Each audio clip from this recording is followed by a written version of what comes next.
You set a timer for 20 minutes. You sit down. You close your eyes. And for the first 30 seconds, it's actually kind of nice, quiet, still. And then your brain starts. The email you didn't reply to, the thing you said in a meeting 2 years ago that still makes you cringe. Whether you turned the oven off, your to-do list, your life choices, that one song you can't get out of your head. By minute 3, you're not meditating. You're just sitting with your eyes closed, feeling guilty about everything you haven't done. And you think, I'm bad at meditating. Maybe I'm just not a calm person. Maybe meditation works for other people, but not for me. But here's what I want to tell you. You're not bad at meditating. You're trying to use a tool that was not designed for the kind of brain you actually have right now. A brain that has been hit with notifications, news, comparison, stress, and endless scrolling every single day. Asking that brain to sit in silence for 20 minutes is a bit like asking someone to sprint a marathon on their first day of running. The intention is right, the starting point is wrong. Today I want to compare two things honestly. Traditional meditation, which is real and valuable, and what researchers call brain rewiring, which is a set of small, fast habits that work with your nervous system instead of waiting for it to cooperate. I'm going to tell you what each one actually does, when each one works, which one is better for where most of us are right now, and the 3 specific tools you can use today that take under 30 seconds each. Stay until the end. The last tool is the one that makes the other 2 permanent. If you leave early, you'll have half the picture, the half that doesn't stick. Let me be clear about something first. Meditation is not broken. It has thousands of years of evidence behind it, and the modern science is very supportive. Long-term meditators genuinely have measurable differences in their brain structure, more gray matter in the areas linked to attention and emotion regulation, smaller and less reactive amygdalas, better sleep, better focus, lower baseline anxiety. So meditation works. But here is the honest problem. It works much better once you've already got your nervous system somewhere close to neutral. And a lot of us are not starting from neutral. Think about what your nervous system is doing on an average day. You wake up and immediately check your phone. News, messages, social media, all before you've had a glass of water. Your brain gets hit with a spike of cortisol, the stress hormone, before it's even fully awake. Then throughout the day, notifications every few minutes, competing demands, comparison to other people's curated lives online, the constant low-level hum of things you haven't finished, haven't said, haven't solved. By the time you sit down to meditate, your brain isn't idling. It's running at something close to full speed on stress hormones. Telling it to be quiet is a bit like walking into a room where everyone is shouting and whispering, shh. The whisper doesn't stand a chance, and when the meditation doesn't work, you assume you failed. But you didn't fail. You just needed a different entry point. This is the real reason meditation feels impossible for most people today. It's not a character flaw, it's a starting condition problem. Your nervous system needs to come down before it can go quiet, and that's where brain rewiring comes in. Not as a replacement for meditation, but as the ramp that gets you there. Brain rewiring sounds like something out of a science fiction movie, but the science behind it is very real and very straightforward. It's built on one simple principle. Your brain physically changes based on what you do repeatedly.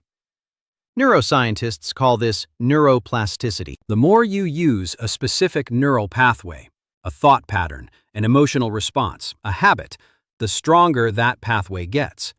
And the less you use another pathway, the weaker it becomes.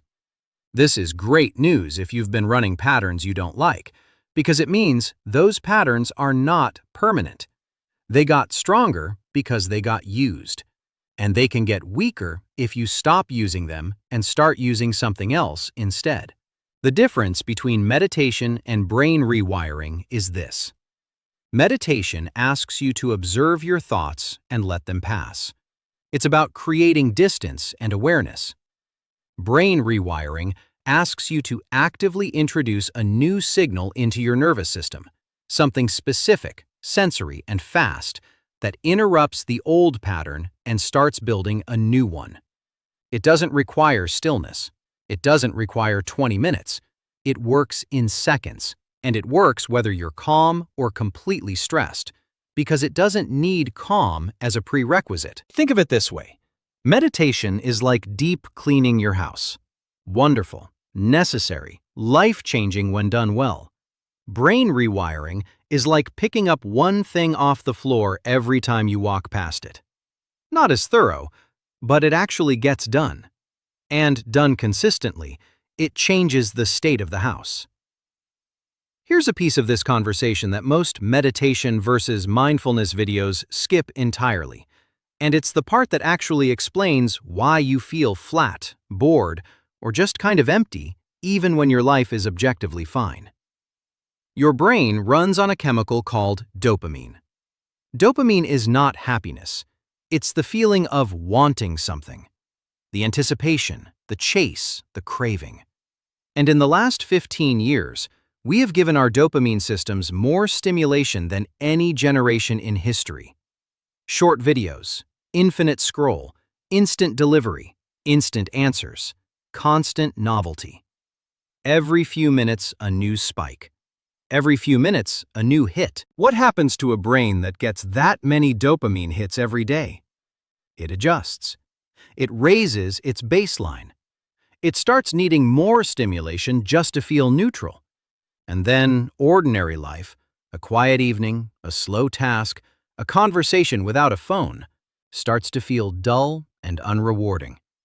Not because those things changed, because your brain's threshold changed. This is why meditation feels boring to a lot of modern brains.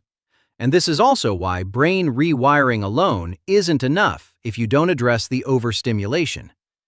If you're doing a 10-second reset and then immediately scrolling for 20 minutes, you're bailing out a boat while leaving the tap running. The fix is simple, even if it's not easy. Before you start any important task, and before you try to meditate if that's something you want to do, give yourself 10 minutes with no screen. No phone, no laptop, no TV. Just 10 minutes. During those 10 minutes, write down by hand the one thing you most need to do today. Not a list. One thing. This does two things at once. It gives your dopamine system a brief rest, and it points your brain's reward circuit at something real before the phone gets to claim it. 10 minutes of no screen before work. One thing written by hand. That's the dopamine piece. It's not a cure. It's a reset valve. And it makes everything else, including meditation if you want to try it again, significantly easier. 3 tools that work right now for the brain you actually have. Tool 01 for when anxiety or stress hits fast. The 20-second physical interrupt. How to stop a stress spiral without sitting still. When you're in the middle of a spiral, heart a little fast, mind jumping from problem to problem, that tight feeling in your chest, you don't have 20 minutes to meditate. You don't even have 5. What you have is about 20 seconds if you catch it quickly. Here's what you do. 2 quick inhales through your nose. Not one big breath, 2 short ones back to back.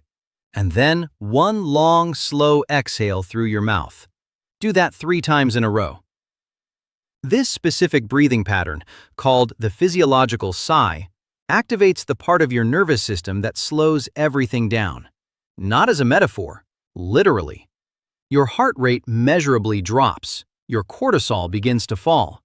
You haven't thought your way out of the stress. You've breathed your way out of it at the level of your body chemistry. 20 seconds, 3 cycles. Works anywhere. At your desk, in your car, in a bathroom stall before a hard meeting. No one needs to know you're doing it. And unlike telling yourself to calm down, which almost never works, this one works because it bypasses your thinking brain entirely and talks directly to your nervous system. Tool 02 for the background noise that never fully stops. The 10-second good moment.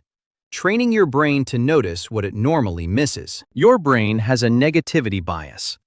This isn't a personality flaw, it's evolution. For most of human history, missing a threat was more dangerous than missing an opportunity. So your brain is wired to notice and remember bad things more vividly than good ones. Problems stand out. Good moments slip by. Brain rewiring works directly against this default, and the tool is almost embarrassingly simple. When something small and good happens in your day, your coffee is exactly right. A piece of work comes together. Someone says something kind. The light looks beautiful for a second. You stop. For 10 seconds. You actually feel it, not just notice it and move on. You let it register in your chest, your shoulders, your face. You stay with it long enough for it to move from a passing sensation into an actual memory your brain stores. Dr. Rick Hanson at UC Berkeley calls this taking in the good. The research shows that positive experiences need about 10 to 15 seconds of conscious attention to transfer from short-term processing into long-term memory. Under 10 seconds, they evaporate. You felt them, but your brain didn't keep them. Over time, practicing this changes what your brain scans for. It starts looking for these moments instead of only looking for problems. Not because your life got better, because your attention got better. Tool 03, the one that makes the other two permanent. The 8-second sleep signal. Tell your brain what to build while you sleep. This is the tool I told you to stay for, and I'll be honest, it's also the one that looks too small to matter, which is exactly why most people skip it, and exactly why most people's new habits don't stick past a week. Here is what happens when you fall asleep. Your brain doesn't switch off. It enters a series of processing and consolidation cycles, and whatever emotional state you're in at the moment of sleep onset, the exact last few seconds of conscious thought, gets flagged as important and reinforced overnight. If your last thought before sleep is worry, rumination, or replaying something that went wrong, your brain spends the night strengthening those patterns. You wake up more anxious than you went to sleep, even though nothing happened overnight. The 8-second tool is this. Right before you lose consciousness, not earlier in your evening, not during your wind-down routine, right at the edge of sleep, you call up one moment from your day where something went okay. Not a major win, just okay. You said the right thing once. You finished something. You made it through something hard. You held a door and someone smiled. Anything real and small. Hold that for 8 seconds. Let it land in your body as a feeling, not just a thought. 8 seconds of one real, small, good thing right before sleep. Your brain takes this as its last data point and consolidates it overnight. Over weeks, your baseline shifts. Mornings feel lighter. Not because your life changed, because what your brain has been practicing every night changed. This is the one. Do this every night, and the other two tools will build faster and stick longer than they would without it. So, which one actually works? Meditation or brain rewiring? The honest answer is both, but at different times, for different brains, and in a specific sequence that most people never talk about. If your nervous system is already relatively calm, if you're sleeping decently, if the overstimulation is manageable, if you have even 30 minutes of quiet in your day, traditional meditation is one of the most powerful, long-term investments you can make in your mental health. The research is not ambiguous on this. Long-term meditators genuinely have different brains in measurable ways.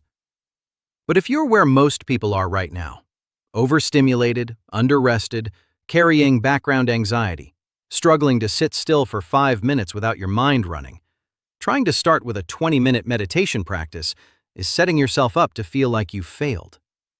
You haven't failed. You just needed a ramp first. The 3 tools in this video are your ramp. The 20-second breathing interrupt, the 10-second good moment, the 8-second sleep signal. Do these consistently, and something happens over the first few weeks. The spiral slows down a little. The mornings feel slightly less heavy. The quiet becomes a little less loud. And then, If you want to try meditation again, you'll find it's actually possible. Because you've brought your nervous system somewhere closer to neutral. You've given it a starting point it can work from. That's the real relationship between these two things. Not competition. Sequence.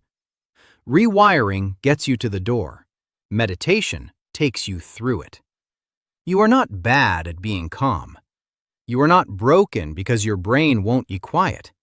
You are a person with a modern brain that has been trained by a modern world to move fast, stay stimulated, and scan constantly for what's wrong. That training was never your fault. But the retraining is available to you. Tonight, try Tool 3. One real moment from today. 8 seconds at the edge of sleep. If something felt different in the morning, drop "rewired" in the comments. I read every one. And someone else reading those comments tomorrow might need that one word before they decide to try it. And drop your honest answer below. Are you a meditator who wishes it worked better, or someone who's never been able to make it stick? I genuinely want to know where you're starting from. Your answer might be the thing that helps the next person watching this feel seen. Share this with someone who keeps saying, "I tried meditation and I just can't do it." That's not a personality flaw. This video might be the explanation they've needed. Send it to them.